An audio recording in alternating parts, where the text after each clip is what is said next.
Hey, you guys. So, this is my cousin Cassidy, who I love so much. I'm so happy that she's here. She's going to talk with us a little bit. We're going to ask her some questions, and she is going to share a little bit of her feelings, thoughts, opinions, and experiences with us. So, Cassidy, why don't you go ahead and introduce yourself to everybody? Hello, everyone. My name is Cassidy, as Triston stated. Um, I don't know what should I say about myself. I'm a 25, almost 26-year-old woman living in Virginia during this time, getting very used to Zoom. Yeah. So, how, with everything that's going on in the country, from quarantine to the injustices that we've seen against people of color, from police brutality, and kind of the way the Black Lives Matter movement revitalized itself, and we've now seen this new wave of liberation for Black people and people of color. How do you feel about what we're witnessing? I am so excited. I've always been that type of person that wished I lived in the 70s so I could be there during the peace and love movement and everything. And I feel like this is a whole new era. It's reflective of that time, but it's its own time. Just with starting off with the pandemic and then this whole movement starting within it, it's just a lot of things are being thrown on us at once. And we all kind of have to decide how we're going to process this information.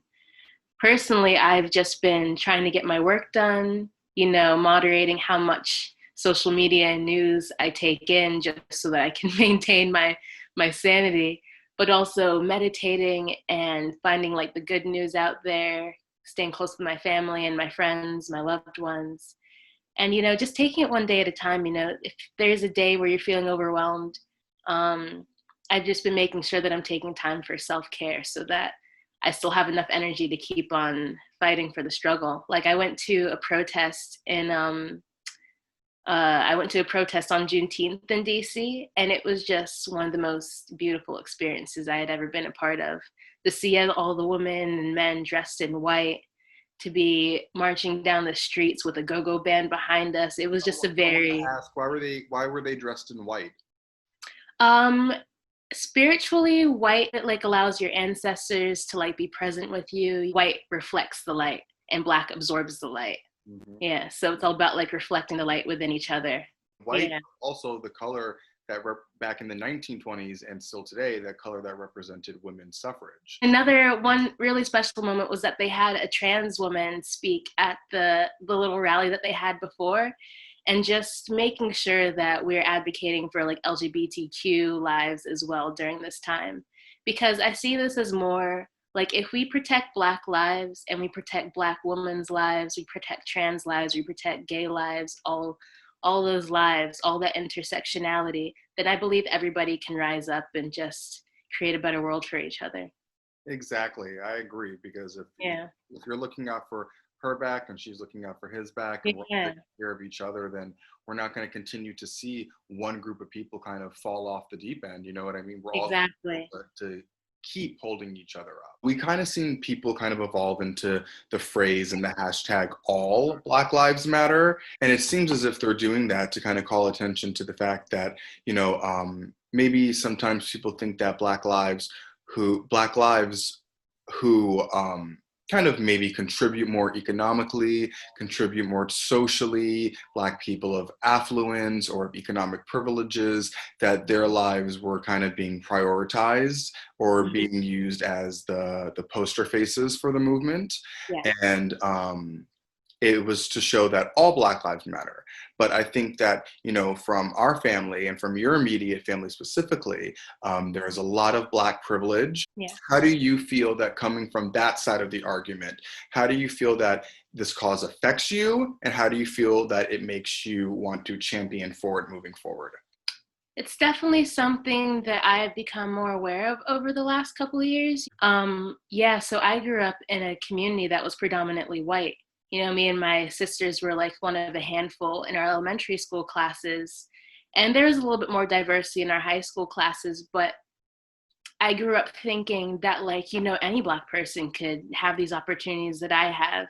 And it took me a while to realize that my family having the opportunities that we have, we are the exception and not the rule.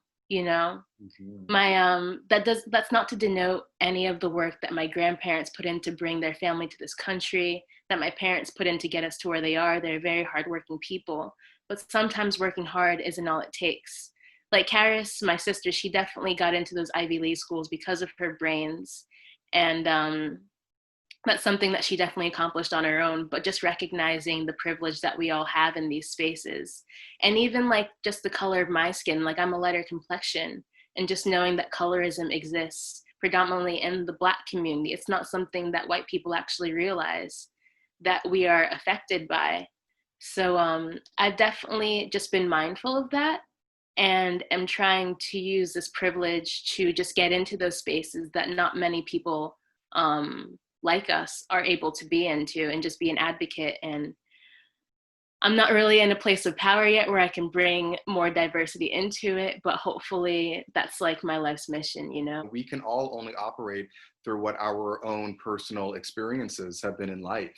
You know what I Yeah, mean? And I think that especially if you're a Black person of privilege or a Black person of affluence and who grew up in white society, you have more privilege now than ever. You know what I mean? To be the bridge and to use that privilege to extend it to other people and to protect the lives of others.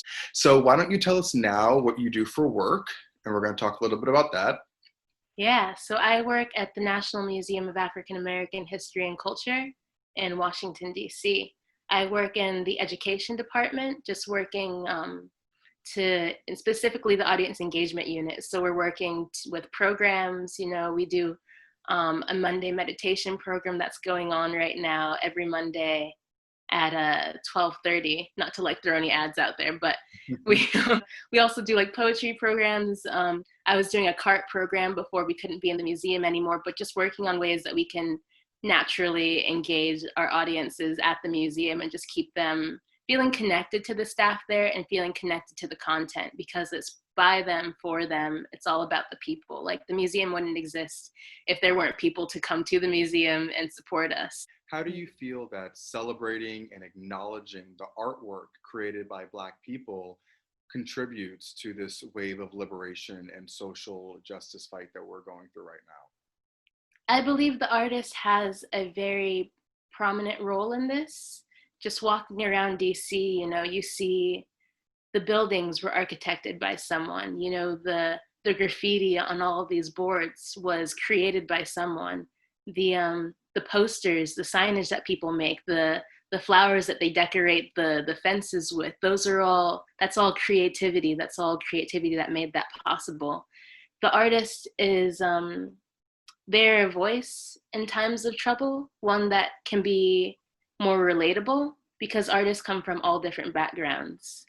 And just through exposure and that lucky chance or that hard work, they're able to let their artwork be out there for others to see. And it's very important that we give respect to those artists, because they're ones that are, I'd say they're a little bit more easy to relate to than philosophers. You know, philosophers can break down these huge concepts, but an artist can break it down and make it more digestible for like a wider audience. You know, they can see through it, they can become the master of that one subject and paint it in a way that's like beautiful and magical and isn't just like one long essay. So yeah, art is a way to set us free. It's a way to like just get those things all jumbled up in our mind out on paper or on a canvas or into a sculpture. So, how do you think Black artists are using their work right now to share these messages? So I believe there were many artists already championing for ending a police brutality. There are already artists like warning us that this is what's going to happen, and it happened. You know, there are all of these artists who are just not saying I told you so, but just I think we're realizing simple things like this. Like, let me just turn my camera around. Like, you can see that I have this little like love thing up on my wall over there, and it's in a rainbow, and it's got like the color green behind it, and I love the color green, and I love rainbows because it's like gay pride, and like who doesn't love a rainbow because all the colors of the spectrum. And it's just it gives you hope.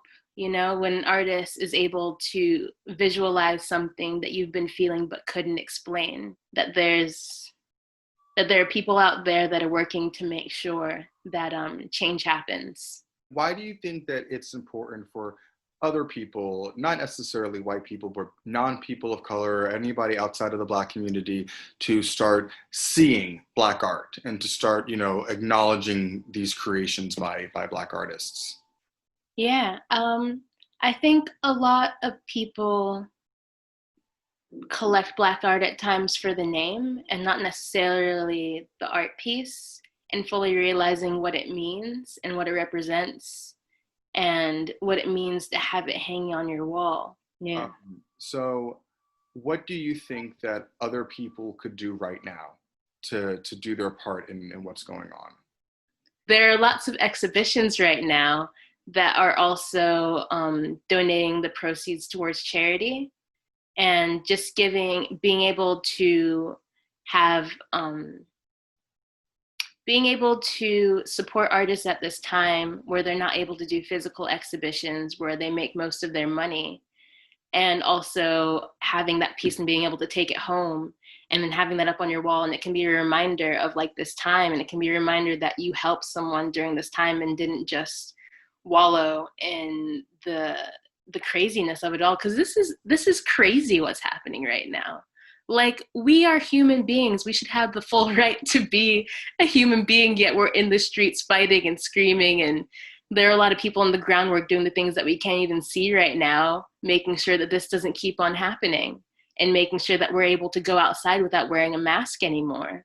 If you're not able to do any monetary value towards it, maybe you could share that artist's work on your platform. Just everybody has something that they can do at this time to support others and just spread more awareness. So where can people go if they want to start looking for more Black artists and more Black art? Where can they start to find that at? Um, well, the museum's website has they have open access where you can find a lot of the objects and the paintings that are on display there. You can check them out there.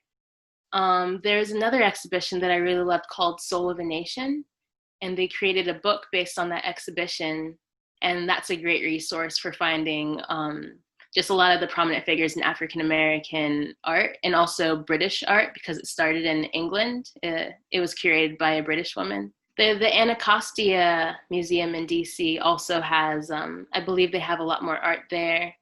But yeah, you can simply just put into Google like African American artists and just let the tabs go wild. There's a lot of ways that we can find it out right now. Or you can ask your friends, see who they recommend.